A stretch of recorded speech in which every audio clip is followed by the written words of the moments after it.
मुझे कभी नहीं पता था कि सेल्फ स्टीम कैसे बरकरार रख सकते हैं। मुझे ये भी नहीं पता था कि सेल्फ स्टीम एक्चुअली कहाँ एग्जिस्ट करता है हमारे अंदर। बहुत ही हैरानी की बात है, लेकिन ये सच है। अपनी कमियों को जान लेना ये कोई बुरी बात नहीं है। अपने आप को एक्सेप्ट कर लेना ये अक्लमंदी है। इससे हमें मौका मिलता है कि हम मजीद लर्निंग कर सकते हैं।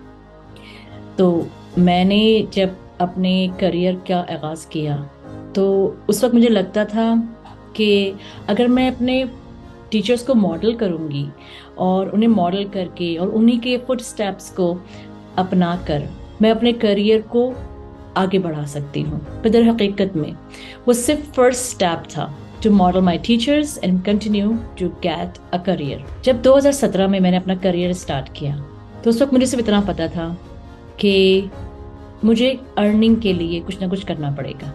अपने रोज़मर्रा की चीज़ों के लिए कुछ ना कुछ ऐसा सीखना पड़ेगा जो मैं डिलीवर कर सकूं। मैंने बहुत कुछ सोचा इस बारे में, फिर मैं आई इस तरफ कि पैसा कमाना अच्छी चीज़ है, लेकिन मुझे लगता है कि मेरे अंदर एक कीमती चीज़ है। वो कीमती चीज़ है मेरा अपना सेल्फ स्टीम। अब ये ग्रो करने की और फोस्टर करने की बात आती है हमारे टीन्स पर, हमारे यंगस्टर्स पर, हमारे जो 7 इयर्स ओल्ड से जो छोटे होते हैं बच्चे, तो हम कैसे उस पर डेवलप कर सकते हैं।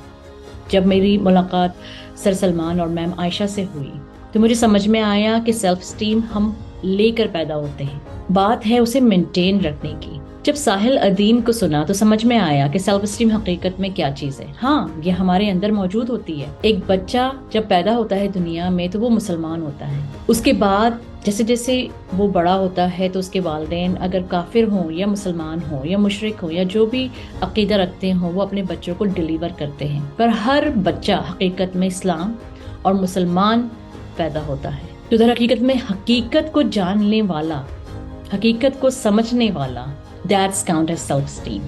ये हकीकत मुझ पे आज खुली है तो आज मुझे समझ में आ गया है कि क्यों ज़रूरी है कि एक अल्लाह पे यकीन किया जाए, एक अल्लाह के हुक्म को माना जाए। और डूम्सडे में, क़यामत के रोज़ जो हम इकट्ठा किए जाएंगे अपने रब के हुजूर, और हमें कहा जाएगा, हमसे सुना जाएगा, हमें बताया जाएगा कि हमारे आमाल किस तरफ है और किस तरह से हम दोज़ख में जाते जाते बच गए हैं।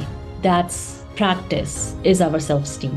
ये बात जानने के बाद मुझे इतनी खुशी हुई कि मैंने बहुत सारी किताबें पढ़ी, मैंने बहुत सारे इंटेलेक्चुअल से मुलाकात की, लेकिन मुझे कभी समझ नहीं आया कि सेल्फ स्टीम को कैसे बढ़ाया जाए। सेल्फ स्टीम को प्रैक्टिस किया जाता है। वो हकाइक जो आपको पता होती हैं स्पिरिचुअल लेवल पर, और वो इंफॉर्मेशन जो हमें हमारी दुनिया में प्रैक्टिसेस के जरिए मिलती हैं कि कोई अच्छा करे या कोई बुरा करे, लेकिन जवाबदेह उसे होना है। That's our self esteem. Thank you.